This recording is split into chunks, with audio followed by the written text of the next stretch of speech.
pueda recibirla con humildad, pero que por sobre todas las cosas la pueda creer en mi corazón y hacerla efectiva, Señor, en mi vida física, Padre. En el nombre de Jesús. Amén, amén. Puede sentarse, amados. Aleluya.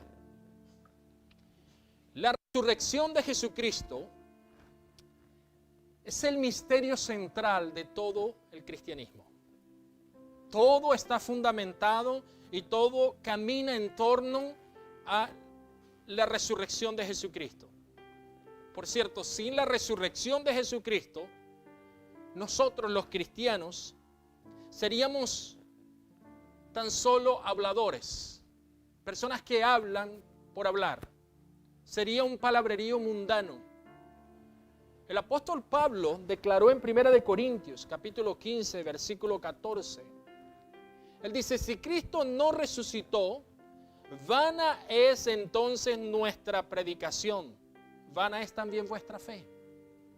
El apóstol Pablo está diciendo que todo lo que Él hizo y todo lo que Él está haciendo y todo lo que nosotros hacemos debe ir en torno a la resurrección de Jesucristo. Porque si Jesucristo no hubiese resucitado, entonces en vano sería todo lo que nosotros predicamos, y en vano sería nuestra fe, y en vano sería en todo lo que creemos para la eternidad. A la vez, la resurrección de Jesús es la primicia y la garantía de la resurrección de la humanidad. ¿Cuántos lo creen? Por lo tanto, esto no se trata solo de un tema de personas cristianas. Esto no es solo algo de personas que los cristianos deberíamos estar preocupados por esto. Las personas inconversas, todos los seres humanos, tienen que saber que la resurrección de Jesucristo es algo importante también para sus vidas. En lo que sigue a partir de ahora, vamos a hablar sobre la resurrección de Jesús, dejando tal vez a un lado algunas cuestiones importantes, no porque no sean importantes para mencionarla, pero quiero enseñar un poco la verdad sobre la resurrección. Hay mucha gente divagando en esto. Hay gente que está tal vez soñando con un Cristo que los viene a buscar, pero no saben que si no viene cuando Él está en vida, va a morir y va a tener que resucitar. Pero para que esto suceda, es necesario que haya un proceso continuo en la vida del individuo, donde esa persona tiene que pasar por una serie de pruebas y de situaciones en su vida para poder pulir su alma, su espíritu, para poder partir al cielo. Voy a usar las palabras más sencillas que pueda, porque no quiero hablar con intelectualidad. Yo quiero hablar con honestidad y sinceridad en el poder del Espíritu Santo. Entonces, esto debería concernir a todo ser humano. Debería ser objeto de preocupación. Y nosotros que tenemos familiares que no son cristianos, deberíamos hacerles ver a ellos que un día morirán, así de sencillo, y un día van a resucitar. Sea para bien o sea para mal.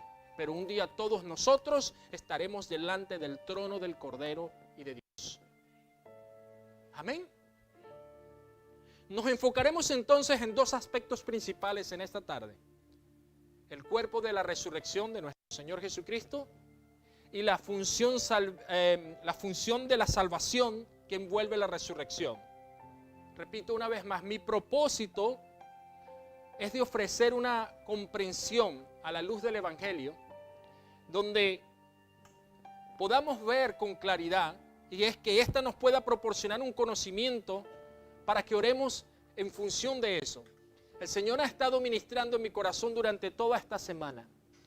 Hay personas que son salvas en su mente, creen en el Señor Jesucristo, están dispuestas a pagar un precio, pero cuando se les habla de muerte les da miedo. Yo no estoy diciendo que usted no le tiene que tener miedo a la muerte, amado. Si usted quiere morir, si usted está con problemas. Lo que yo le estoy diciendo es que, como lo dijo el apóstol Pablo dijo, para mí el morir es ganancia. ¿Por qué? Porque entonces partiré al Señor y estaré con Él. Ahora, eso no significa que yo quiero eso ahora, en este momento. El Señor que me dé a mí 80, 100, 120 años, lo que Él quiera. que se cumpla su voluntad y no la mía.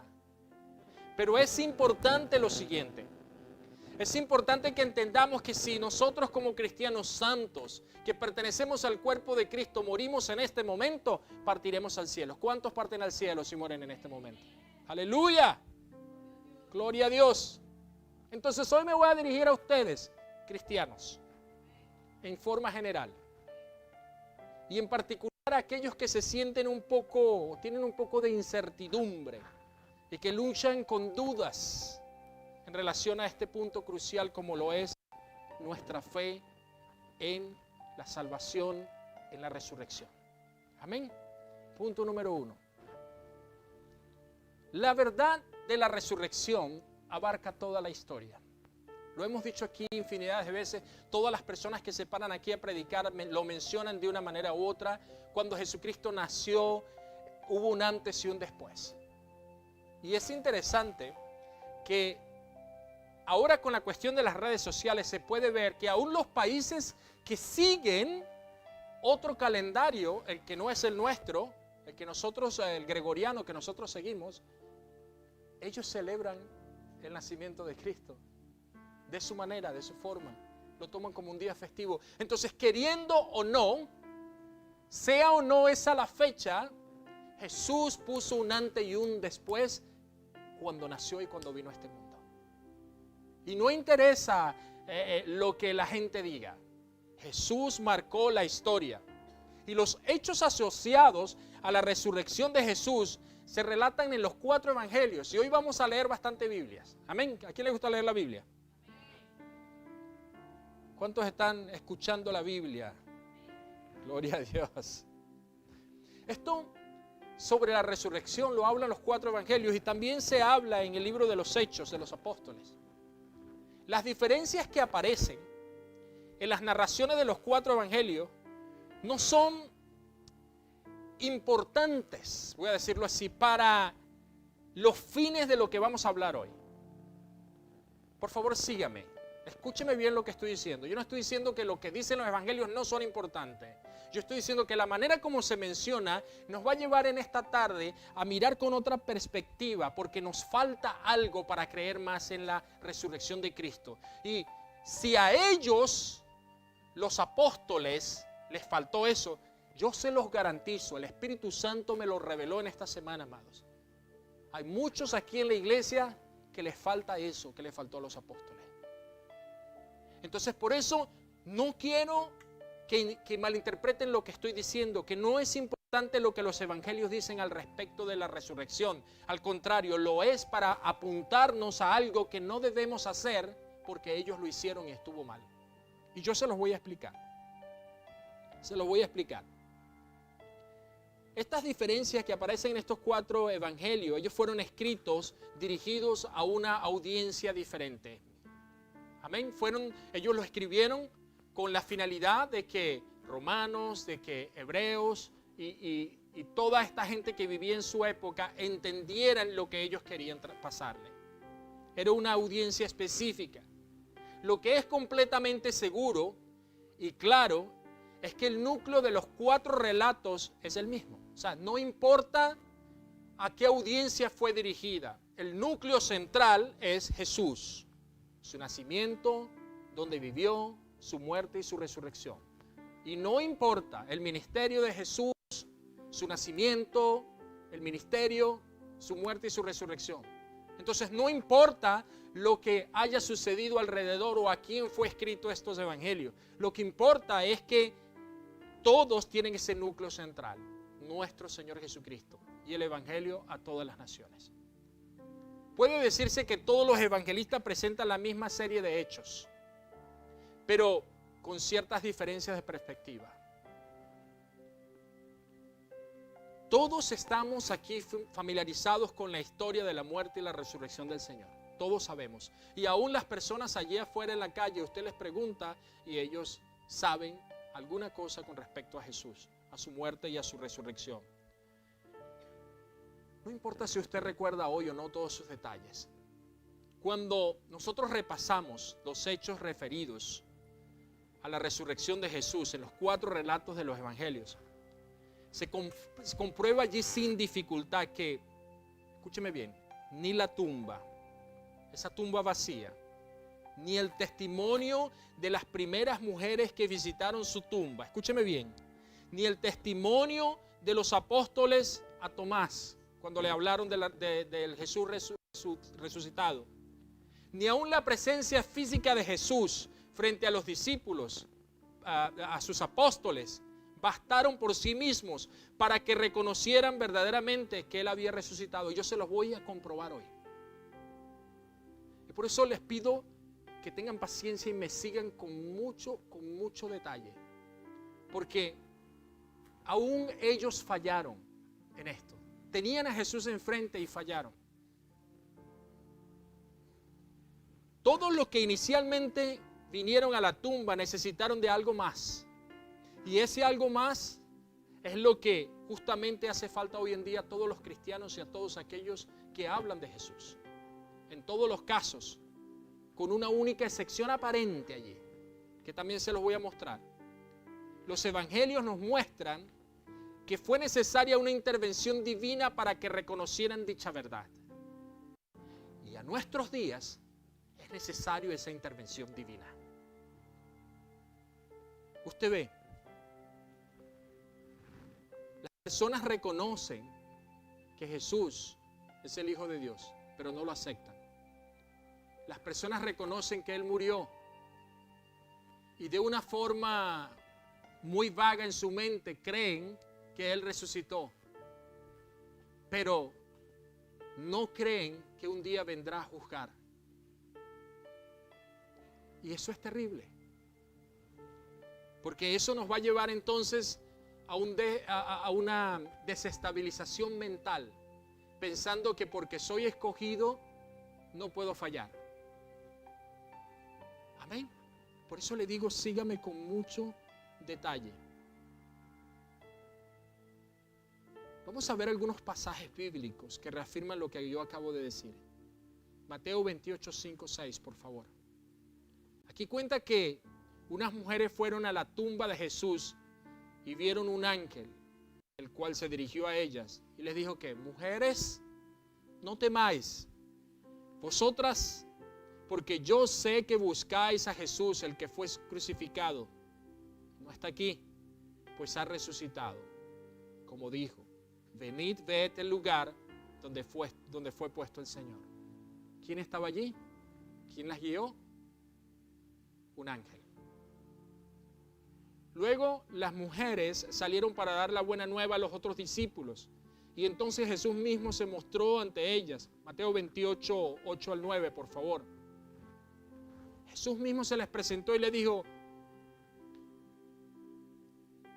he aquí Jesús les salió al encuentro diciendo, salve. Y ellas acercándose, abrazaron sus pies y le adoraron.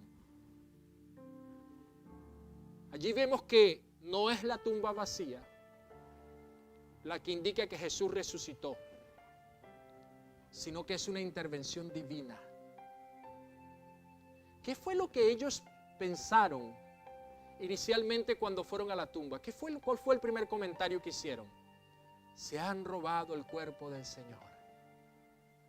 ¿A dónde se lo han llevado? Primero el ángel y luego el propio Señor revelándose a ellos. Esa es una intervención sobrenatural, amados. Si eso no es una intervención sobrenatural, entonces ¿qué es? La intervención sobrenatural es la única que otorga el hecho empírico de la tumba vacía y su verdadero sentido. No hay otra manera. Hay mucha gente fallando en esto. Hay mucha gente que está imaginando cosas que no son.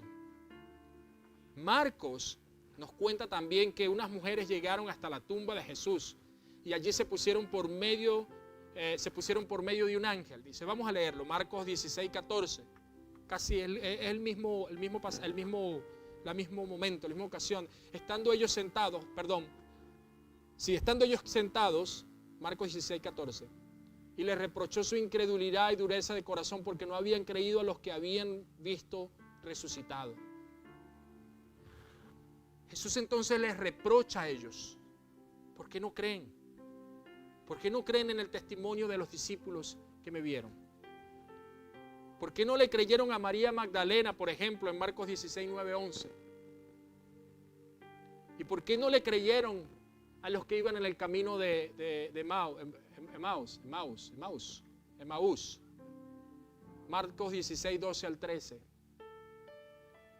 Es decir, no habían creído al testimonio de las personas cercanas. Y aquí yo vengo. Usted tiene que estar lleno.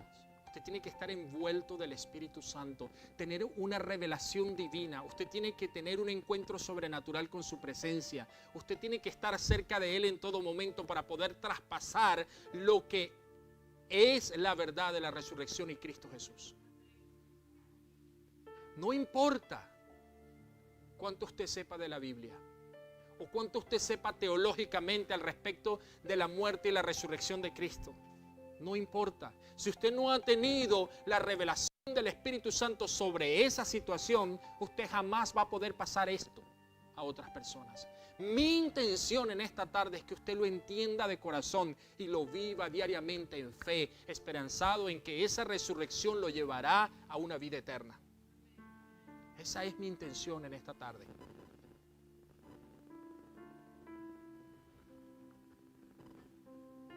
Por otra parte, San Juan cuenta también en Juan 20:25 que Tomás tampoco creyó en el testimonio de los apóstoles que habían visto a Jesucristo resucitado.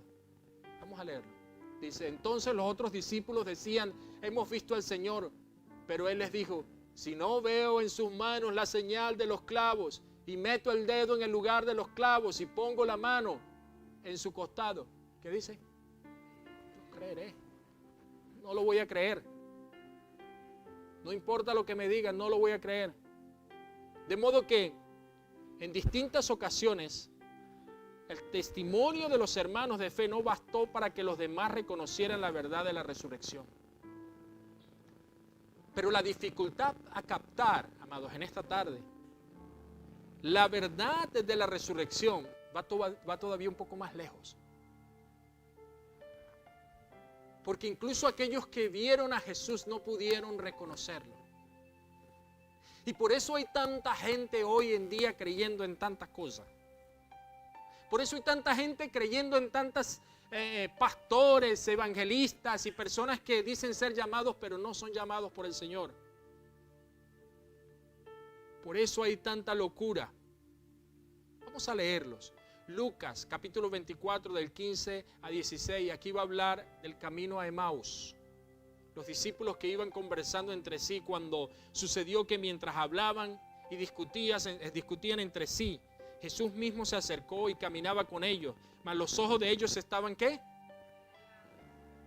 Estaban velados. O sea, veían, mas no veían. No, sí veían a Jesús, pero no lo reconocían. No le reconocían. Esos discípulos habían caminado ya con el Señor. Esos discípulos ya habían estado con Él, pero no pudieron reconocerlo en ese momento. ¿Cómo puedes tú entender eso? Yo no entiendo a veces cómo hay personas que han saboreado la gloria de Dios, han estado en su presencia, han visto al Señor, han vivido experiencias sobrenaturales. El Señor se les ha revelado de una manera u otra, los han sacado de dificultad, han tenido accidentes y han sobrevivido, han pasado por una... Yo no entiendo cómo esto puede suceder.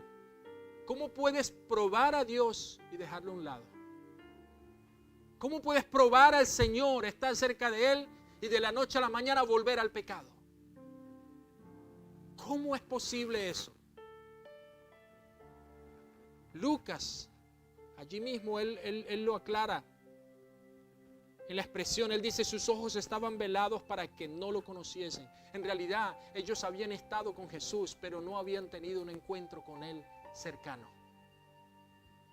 Y hoy en día sucede mucho esto. Hay mucha gente que cree estar caminando con Jesús, pero no le conoce. No le conocen. El original griego dice algo así. ekratudo, que forma de una forma conjugada, es más o menos así, krateo, que significa controlar o ejercer poder. Hay algo que está controlando y ejerciendo poder, sea de la parte de Dios o sea de la parte de la carne del ser humano o del pecado que tiene. Pero hay algo que los estaba controlando. En este caso a los discípulos, su incredulidad de lo que Él mismo le había explicado a ellos con respecto a la resurrección, porque se los había dicho unos días antes.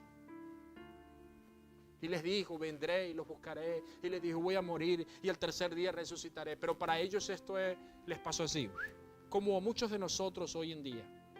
Es decir, sus ojos estaban bajo control, sometidos, impedidos para que no reconociesen al Señor. No lo reconocían. Lo cual indica con claridad también la imposibilidad de cualquier ser humano de reconocerlo simplemente con un hecho moral.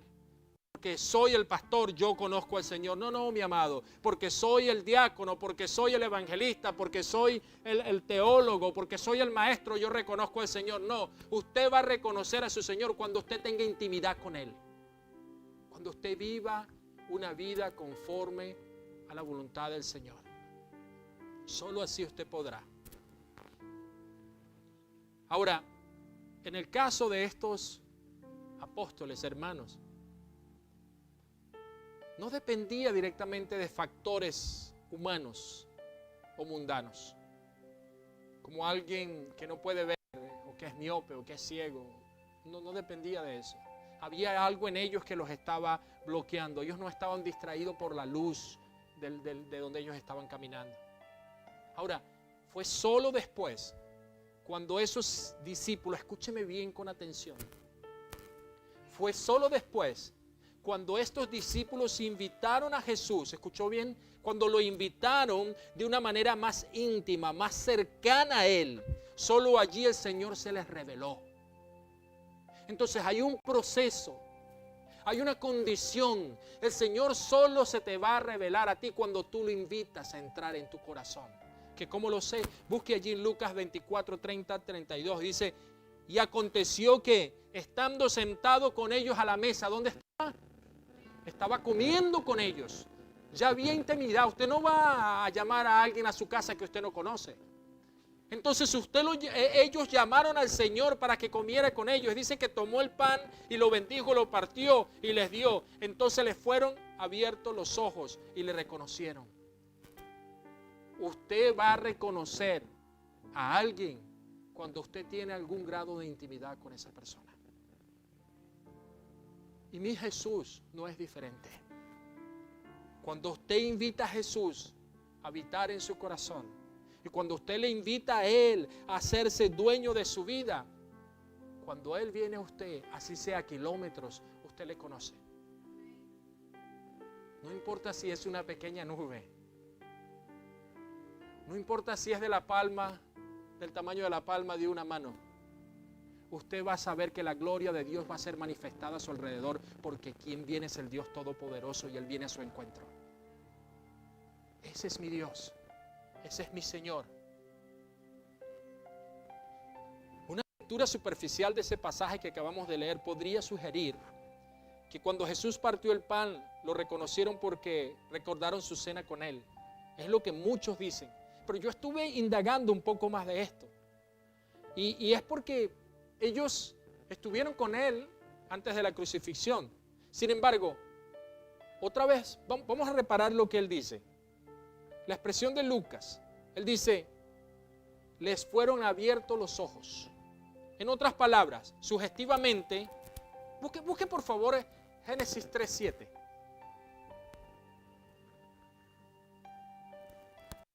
Dice, le fueron abiertos los ojos, dice Lucas. Pero en contraste con lo que dice Génesis 7, ¿cómo dice? Entonces fueron abiertos los ojos de ambos y conocieron que estaban desnudos y cosieron hojas de higuera y se hicieron delantales. Ahora, mire la primera parte. Fueron abiertos los ojos de ambos y conocieron. ¿Qué obtuvieron? Conocimiento. Obtuvieron un conocimiento. Para mí es la misma expresión utilizada en Génesis 3:7. Cuando se refiere a este caso de Adán y Eva. Comentar esa correspondencia entre el Génesis y Lucas nos llevaría demasiado lejos hoy y sería objeto de una u otra predicación. Pero en ambos casos, la apertura de los ojos alude al cambio productivo de un nuevo conocimiento. Y este nuevo conocimiento te da entonces a ti la esperanza de que hay alguien mucho mayor que tú y que puede conducirte en esta vida. Su nombre es Jesús. El mismo que estuvo allá en el jardín del Edén. El mismo que estuvo en la cruz. El mismo que estuvo en la tumba. El mismo que estuvo en el Hades. El mismo que resucitó. El mismo que está en el cielo. Y el mismo que habita en nuestro medio. Jesús. Su nombre es Jesús. Jesucristo. Pero mientras que Adán y Eva, ese conocimiento implicó la pérdida de la inocencia originaria y la aparición de la vergüenza en los discípulos, en todos nosotros que seguimos a Jesús, implica liberación de la oscuridad en la que estamos. Y nos deja reconocer al Hijo de Dios resucitado. Conocimiento. Conocimiento. Siguiendo con el relato, la misma dificultad para reconocer al Señor, aún en su presencia, dije que se los iba a mostrar, se repite después en otro contexto. Dice que estando los 11 apóstoles, busque allí en Lucas 24, 36 al 37, por favor. Dice que el Señor se apareció entre ellos, pero pensaron que era un espectro, un fantasma, algo que estaba ahí como un holograma. Dice la palabra de Dios, Jesús se puso en medio de ellos y les dijo, paz a vosotros. Entonces, espantados y atemorizados, pensaban que veían espíritu. Es decir, no lo estaban reconociendo, no sabían quién era. Es decir, veían a Jesús, pero no creían que fuera Él, porque no podían reconocerlo. Hasta ahora, el evangelio que hemos leído en un todo nos indica lo siguiente, y nos indica con mucha claridad que es Dios quien revela la verdad a sus hijos. Es Dios. Es Él quien revela la resurrección de Cristo en nuestros corazones, sea por medio de un ángel, sea por medio del mismo Jesús. Pero es Dios quien revela esta gran verdad. Los hechos empíricos por sí solos incluyen la presencia sensible de Jesús, y aunque allí estaba la tumba y aunque era el momento que ellos estaban esperando, si no hubiese sido por Jesús, estas personas no hubiesen podido percibir la verdad de la resurrección. Si no hubiese sido por la intervención sobrenatural de Dios a través de su ángel o de los ángeles o del ángel, ellos no hubiesen podido reconocer la verdad de la resurrección. Los hechos en sí mismos, amados, son opacos, y por eso hoy en día es muy difícil que las personas crean en Jesús.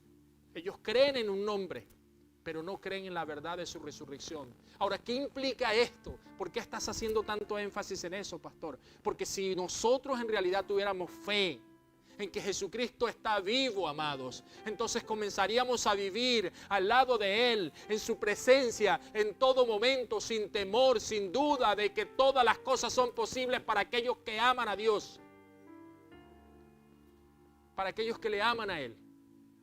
Dejaríamos de estar viviendo una vida cristiana insensibilizada y comenzaríamos a vivir entonces en la presencia del Señor. Por eso el mundo no puede percibir a Jesús, y así tampoco pueden creer en lo que la verdad significa al respecto de Jesús. Yo voy a considerar algunos puntos. ¿Recuerdan lo que yo dije al principio? Que todos los que inicialmente vinieron a la tumba necesitaron de una cosa o de algo. Y esa misma situación, esa misma cosa, es la que hace falta hoy en día a todos nosotros. Bueno, vamos a considerar el caso del discípulo amado, porque también les mencioné que hubo una excepción, y esa excepción fue con él. San Juan cuenta que Pedro y el discípulo amado llegaron a la tumba. Busca allí, por favor, Juan 20, del 1 al 8. Vamos a leerlo juntos, por favor. Y el primer día de la semana, Marta Magdalena fue temprano al sepulcro, cuando todavía estaba oscuro, y vio que ya la piedra había sido quitada del sepulcro. Versículo 2. Entonces corrió y fue a Simón Pedro y al otro discípulo, a quien Jesús amaba, y les dijo: se han llevado al Señor del sepulcro y no sabemos dónde. Amén. Salieron pues Pedro y el otro discípulo e iban hacia el sepulcro. Los dos corrían juntos, pero el otro discípulo corrió más aprisa que Pedro y llegó primero al sepulcro. E inclinándose para mirar adentro, vio las envolturas de lino puestas allí, pero no entró. Entonces llegó también Simón Pedro tras él, entró al sepulcro y vio las envolturas de lino puestas allí, y el sudario que había estado sobre la cabeza de Jesús, no puesto con las envolturas de lino, sino enrollado en un lugar aparte. Entonces entró también el otro discípulo, el que había llegado primero al sepulcro, y vio y ¿qué hizo? Vio y creyó. ¿Entendió? La clave es que usted tiene que acercarse a Jesús en intimidad para que lo pueda ver y pueda creer en Él. Acercaos a mí, dice el Señor. Acercaos a mí y yo me acercaré a vosotros. Usted tiene que tener intimidad con Él allí. Él se va a revelar. Usted lo va a ver tal y cual Él es. Y lo más importante, usted va a creer en Él.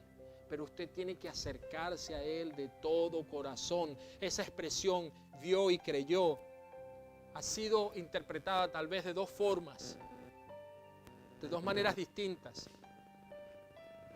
O bien que el discípulo amado directamente creyó en la resurrección del Señor, o bien que creyó en lo que había dicho María y por lo cual Pedro y él iban corriendo hasta allá. Pero, entienda algo, la piedra ya estaba removida. Tal vez sus dudas pasaron en su cabeza. No estamos hablando de cualquier piedra. Era una roca, una cosa gigantesca. No recuerdo ahora, lo leí, el peso más o menos que tenía, no lo recuerdo. Pero hay algo que es importante. Ese discípulo amado, él tenía intimidad con Jesús. La lectura clara que él se recostaba en el pecho de Jesús. Él sabía quién era su Señor. ¿Cuántos se están recostando en el pecho del Señor? ¿Cuántos están confiando en Él? Hay que creer en Jesús. Lo que en realidad se debe entender es que la propia naturaleza de la resurrección impide que sea reconocida por la mente mundana o carnal, mente humana. Tenemos que estar cerca del Hijo de Dios sobrenatural para poder creer lo que Él puede hacer por nosotros. Los ojos de los hombres están velados para poder reconocer a Jesús. Pero en el momento que usted declara con su boca, ¿por qué es importante que usted declare y que usted quiera, abra su boca y acepte al Señor? Porque usted está creando un sistema legal en el término en el reino espiritual o en el mundo espiritual. No existen dos reinos, no. En el mundo espiritual usted crea. Déjeme explicar eso porque me vieron como cara de novato ahí ahora. No existen dos reinos espirituales, existe uno solo y lo gobierna nuestro Señor Dios Todopoderoso. Satanás no tiene ningún reino. Después podemos hablar de eso, se los puedo explicar. Satanás no tiene un reino como que quiera ir en contra de Dios y ganarle a Dios, eso no existe. Amén. Pero sí gobiernan, porque la humanidad le dio potestad para que gobernara. Pero ellos no tienen un reino. Satanás no tiene un reino. Ahora, los ojos de los hombres están velados, la humanidad está velada. Usted necesita tener no una interpretación, usted necesita tener una cercanía con Jesús, hacia Jesús. Necesita estar cerca de Él para poder reconocerlo. Se trata más o menos de la misma cuestión que aparece en el diálogo de el Señor y Pedro. Mateo 16, búscalo por favor, 15 al 17. Usted habla de alguien cuando usted lo conoce. Cuando Jesús preguntó, por ejemplo, ¿quién decís que yo soy? ¿Qué contestó Pedro? Tú eres el Cristo, el Hijo del Dios viviente. ¿Pero qué fue lo que le dijo Jesús? Bienaventurado. ¿Por qué? Porque no te lo reveló carne ni sangre, sino mi Padre que está en los cielos. Es decir, Pedro reconoció a Jesús como Hijo de Dios porque Dios mismo se lo reveló. Y a nosotros conocemos a Jesús porque Jesús se nos revela a nosotros. Pues fue Él que nos amó primero, es Él que nos busca a nosotros primero. Así que si escuchas hoy su voz, atiéndela. Atiéndela. Atiende la voz del Señor. Y del mismo modo el discípulo amado creyó en la resurrección a partir de la tumba vacía y en la disposición de Él acercarse mucho más de manera íntima a nuestro Señor Jesucristo. Otro caso que debemos detenernos es la comprobación de Tomás, por ejemplo, sobre el cuerpo resucitado de Jesús. Sabemos por el relato de San Juan, en Juan 20, 24 al 29, no necesitas buscarlo por ahora, que Tomás no le creyó, dice que él no creyó al resto de los apóstoles. Y cuando le dijeron que habían visto a Jesús resucitado, afirmó que él solamente iba a creer si él, ¿cómo es? Si él tocaba las heridas, si él metía su dedo. Ahora, ya pensó una cosa de esa. Tenía coraje Tomás, no creo. Pero entonces Jesús le dijo un poquito más allá adelante, le dice, pon tu dedo aquí y mira mis manos y acerca tu mano y métala en mi costado y no seas incrédulo sino creyente. Entonces Tomás respondió y le dijo, Señor mío y Dios mío. Él aún que colocara el dedo, él no iba a creer en Jesús de esa manera.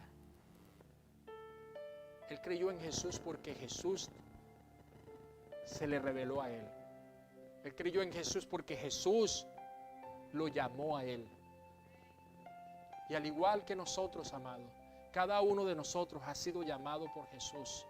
Y cada uno de nosotros tenemos que creer en Él, porque Él no es hombre para mentir. Cada uno de nosotros tiene un llamado específico, tiene una misión específica para cumplirle a Él. En cualquier parte del mundo donde Jesús te plante, hay algo que tienes que hacer para su reino. Pero tienes que creerle a Él. Él dice, Señor mío y Dios mío. Y lo más importante le dice, no seas incrédulo, sino que creyente. ¿Dónde están los creyentes en este lugar? Aleluya. La resurrección de Jesús no fue solamente un hecho milagroso, amados. No fue solamente la vivificación de un muerto como el hijo de la viuda en Naín, por ejemplo, que lo pueden buscar después en Lucas 7,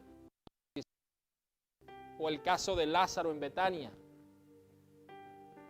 en Juan 11, 38 al 45.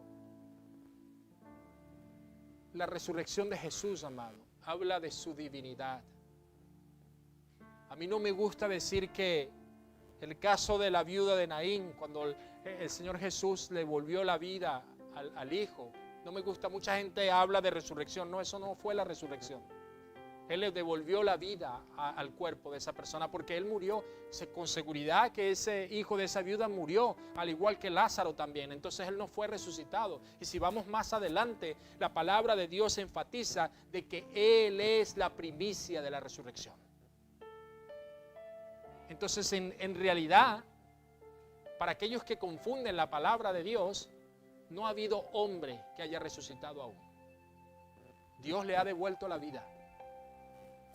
Porque Él es soberano para hacerlo, tiene poder para hacerlo. ¿Cuánto lo creen?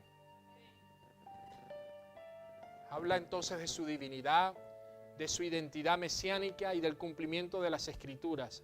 Esa es la verdad que Tomás reconoció, y al igual que los otros apóstoles, les fue otorgada por gracia. ¿Cuántas y cuántas veces yo he escuchado testimonio de personas que Dios le ha devuelto la vida? Estaban en el hospital, estoy hablando científicamente, estaban científicamente muertos, y Dios les ha devuelto la vida. Y yo pregunto, ¿los médicos que estaban allí fueron salvos por causa de eso? Tal vez no. Por lo general no. O la familia toda fue salva porque esa persona, el Señor tuvo misericordia y le devolvió la vida. Por lo general no. Entonces, ¿qué es lo que sucede cuando una persona realmente, cuando Jesús realmente se le revela? Hay un cambio. Hay una forma se transpone de esta dimensión a otra dimensión, porque el Dios Todopoderoso se le ha sido revelado. Su vida ya no es la misma. Su vida cambia totalmente. Y usted estará diciendo, pastor, pero ¿cómo hago? ¿Por qué entonces yo no soy cristiano? Yo no tengo esa visión que el pastor está hablando. Yo no consigo, no que haya muerto y haya vivido, yo no consigo ver de la manera como el pastor está hablando. Déjame decirte algo, amado. Acércate a Jesús y Él se acercará a ti y tus ojos serán abiertos. Serán abiertos. Es muy fácil ver los milagros alrededor de nosotros, pero es muy difícil creer en el hacedor del milagro. En conclusión, los hechos históricos de la resurrección no pueden comunicar la verdad de la misma, sino por la intervención divina de la gracia de nuestro Dios Todopoderoso. ¿Implica esto negar la realidad histórica de la resurrección de Jesús? De ninguna manera. Yo no estoy diciendo eso. Solo implica negar que puede ser deducida al marco estrecho de la concepción humana. A eso me refiero. Usted ve, la historia como la perciben los hombres, la historia profana, no puede transmitir la verdad de la resurrección. Por eso es que si usted ve History Channel, usted ve, voy a continuar aquí. Usted ve la Red Record de Brasil presentando largometrajes y cosas de la Biblia. Usted ve que ellos hacen toda este tipo de cosas, hacen novelas. El Génesis, el Apocalipsis, te hacen novelas. Pero nada de esto, escúcheme bien, habla sobre la verdad de la revelación de Dios. Porque Dios se le revela a quien Él quiere. Y no es una novela. No es como habla el pastor o como hable el hermano. Usted tiene que tener un corazón dispuesto. Usted puede continuar viendo su novela del Génesis, amado. No está mal, puede verla. Pero si usted no tiene un encuentro sobrenatural con la presencia de Jesús, su vida no va a ser cambiada, su vida no va a ser transformada. Entonces, ¿qué tengo que hacer? Muy fácil. Comienza a dejar a un lado todas las cosas que usted sabe, porque usted sabe que lo están apartando del Señor. Comienza a dejar a un lado todo aquello que le bloquea el estar en la presencia del Señor. ¿Qué es? Usted lo sabe. Usted sabe cuál es su pecado. Usted sabe dónde usted está fallándole al Señor. Cuando usted comience a dejar a un lado todas estas cosas, asperezas, para no ser tan rudo, entonces usted podrá ver con los ojos espirituales y verá al Señor en toda su gloria.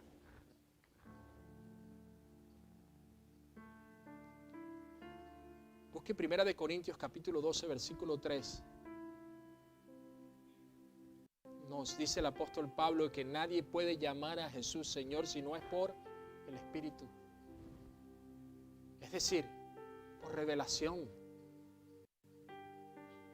Solo por revelación se le ha revelado Jesús a usted, amado. Espero en Dios que así sea. Punto número 3. La verdad y la fe. Los apóstoles, amados, ellos fueron testigos presenciales de este Jesús resucitado. Ellos vieron y escucharon. Hechos 4:20, búscalo, amada, por favor. Dice, porque nosotros no podemos dejar de decir lo que hemos visto y oído. Testigos presenciales de la resurrección de Cristo. Y aún así, al principio no pudieron reconocerlo. No pudieron reconocerlo al principio. Es decir, pudieron percibirlo, pero no reconocerlo. Y hoy en día hay mucha gente percibiendo a Jesús, pero no le reconocen. Lo perciben, saben que Él está allí, saben que Él está queriendo acercarse a ti, pero no consiguen reconocerlo. Consiguen reconocer todo tipo de voces, consiguen reconocer todo tipo de cosas, pero no reconocen a Jesús. ¿Por qué? Porque la presencia de Jesús, de este Jesús resucitado, no es solamente un hecho del mundo, amados, sino que es también la manifestación de algo que trasciende completamente al mundo. Es eterno. Y para que usted pueda percibir, reconocer a Jesús, usted tiene que comenzar a ver la eternidad. Dejar de vivir en este mundo, dejar de vivir en las cosas que le están pasando a su alrededor, los problemas, y comenzar a vivir como si usted estuviera viviendo en el cielo. Solamente así usted va a poder reconocer quién usted es. Y cuando usted reconozca quién usted es, usted podrá hacer maravillas a su alrededor. Comencemos a vivir en el Espíritu y que éste sea revelado a nosotros. La verdad de Jesús no puede ser reconocida por el hombre carnal. Justamente en eso consiste la locura, ¿no? Como dijo el apóstol Pablo en 1 Corintios 2:14, que dice que el hombre natural no percibe las cosas que son del Espíritu de Dios, porque para él son locura, no las puede entender porque se han de discernir. ¿Cómo?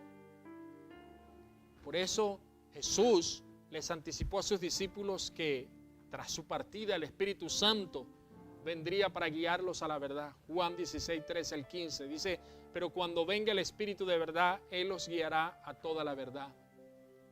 Pare de estar colocando un raciocinio en las cosas de Dios.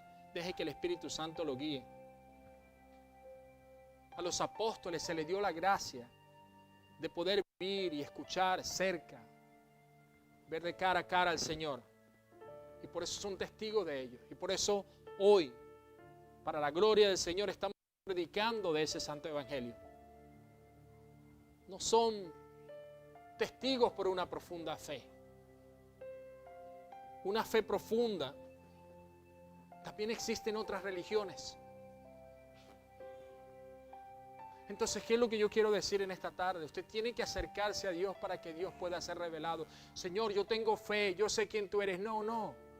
El musulmán también tiene fe. El hindú también tiene fe. Son los que tienen la fe puesta en lugares errados. Y su fe podría estar hoy en un lugar errado. Ponga su fe en el Hijo de Dios y su vida va a cambiar. Él se va a revelar a usted y usted va a ser cambiado y transformado. La fe en sí, si no está en el lugar correcto, es solamente una religión. ¿Usted sabía que los que adoran a Satanás tienen fe también? El Señor lo reprenda. Ahora, los apóstoles reconocieron a Jesús. ¿Saben por qué? Busca primero Juan 1:1.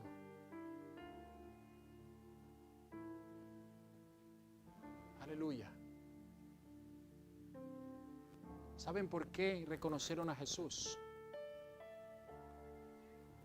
Porque Él era que estaba con quién, y ese verbo era.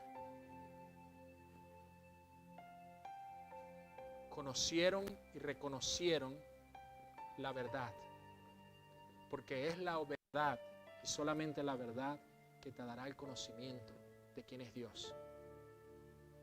Y esa verdad es una persona divina humana, la persona de nuestro Señor Jesucristo.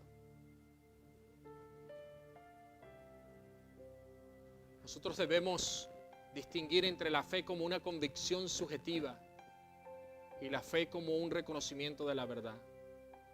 La fe como una condición subjetiva puede estar basada en muchas cosas, incluyendo las ilusiones personales. Amén. O tal vez las ilusiones o alucinaciones sociales. Oh, el Señor me bendijo, tengo un Ferrari. Y cuando llega el fin de mes no consigue ni echarle gasolina.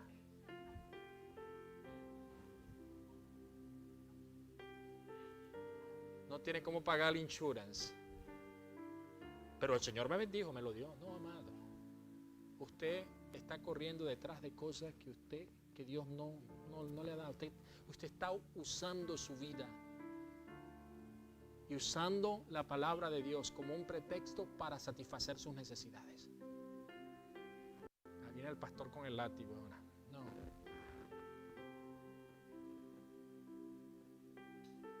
Cuando usted reconoce la verdad, y nada más que la verdad, que es otorgada por Dios, entonces usted va a obtener la revelación.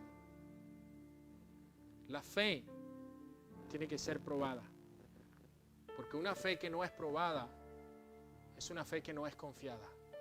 Si su fe no es probada, usted no puede confiar en lo que usted cree. Así que si usted está pasando hoy en día, amado, por una dificultad, entienda que usted está siendo probado y usted va a ser aprobado por Dios cuando usted confíe en Él, cuando usted crea en Él. Amén. Mateo 25, 29. Nosotros debemos pedir siempre a Dios la gracia de reconocer la verdad, orar por dicha gracia, para que ella pueda actuar alrededor de nosotros y que ella pueda perseverar en nuestros pensamientos, creyendo en que el Señor sin duda concederá más, porque al que tiene le será dado. Al que tiene le será dado. Y si usted tiene fe en Dios, en el Hijo de Dios, Dios le va a dar más fe. Ahora, quien no busca la verdad porque le basta con sus propias convicciones o con adherir a lo que creen otros antes después que de lo que usted pueda creer realmente, lo dice Mateo 25, 29, dice que al que no tiene aún lo que tiene le será quitado. Obviamente reconocer la verdad no significa tener un conocimiento total y directo de Dios, pues como dice el apóstol Pablo en 2 Corintios 5, 7, andamos por fe y no por vista. Andamos por fe. Reconocer la verdad no es lo mismo que participar de ella. De hecho, el Evangelio muestra que algunos endemoniados en aquella época de Jesús reconocieron la divinidad de Jesús. En Marcos 3:11 dice, y los espíritus inmundos al verle se postraban delante de él y daban voces diciendo, tú eres el Hijo de Dios. Es decir, aún hasta los demonios creen. Pero no solo creen, tiemblan. Tiemblan. De modo que una fe genuina, amados, no implica solamente el reconocimiento de la divinidad de Jesús o la verdad de la resurrección, sino también entrega la propia vida a su cuidado y dirección.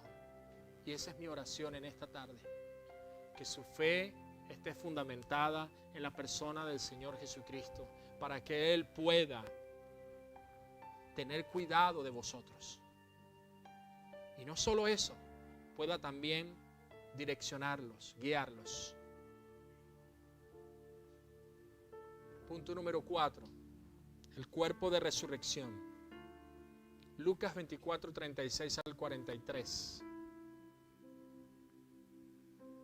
Dice la palabra del Señor.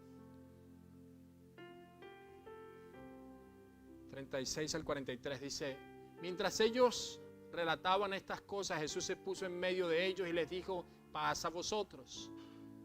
Pero ellos, aterrorizados y asustados, pensaron que veían un espíritu. Y él les dijo: ¿por qué estáis turbados? ¿Y por qué surgen dudas en vuestro corazón? Mirad mis manos, mirad mis pies, que yo mismo, palpadme y ved, porque un espíritu no tiene carne ni huesos, como veis que yo tengo. Y cuando dijo esto, le mostró las manos y los pies. Como ellos todavía no le creían a causa de la alegría y que estaban asombrados, les dijo: ¿tenéis aquí algo de comer? Entonces ellos le presentaron parte de un pescado asado y él lo tomó y comió delante de ellos. ¿Usted ya paró para pensar en ese texto?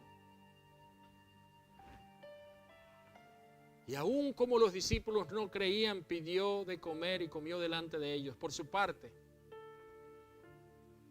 el Señor simplemente le estaba diciendo: mira, yo soy el primero. Yo soy el principio, yo soy el fin de todas las cosas. No importa lo que tú estés pasando, yo tengo el control de todo. Yo tengo todo en mis manos. Tan solo confía, confía. Jesús está vivo, amados. Jesús vive. Amén. El cuerpo resucitado de Jesús ya no está sujeto a los límites del mundo, de este mundo físico natural. La muerte y las condiciones de tiempo y espacio del mundo habían sido superadas por la persona de nuestro Señor Jesucristo. Fueron superadas por Él. Y como a su vez la resurrección de Jesús es la primicia. 1 Corintios 15:20, búscalo, lo que dije antes. Mas ahora Cristo ha resucitado entre los muertos, primicias de los que durmieron. Él es la primicia de la resurrección de la humanidad. Todo el asunto ha llevado a los teólogos a plantearse, tal vez, interrogantes acerca de la naturaleza del cuerpo y la resurrección general de nuestro Señor Jesucristo. Los que estudiamos teología, por lo general, el Espíritu Santo nos lleva a imaginar estas cosas. Pero no podrás entender la resurrección sin antes conocer al resucitado. No importa cuánto tú plantees una forma sistemática teológica, desde los primeros tiempos del cristianismo se discutió acerca del cuerpo, de la resurrección. Incluso hoy en día se presentan a veces, se ha querido hablar al respecto de esto. El cuerpo de Jesús que está en tal lugar. Encontraron, no amados, la tumba está vacía. Él resucitó y está a la derecha del Padre en el cielo, intercediendo por tu vida y por la mía. Aquel que murió resucitó. La palabra de Dios dice que cuando los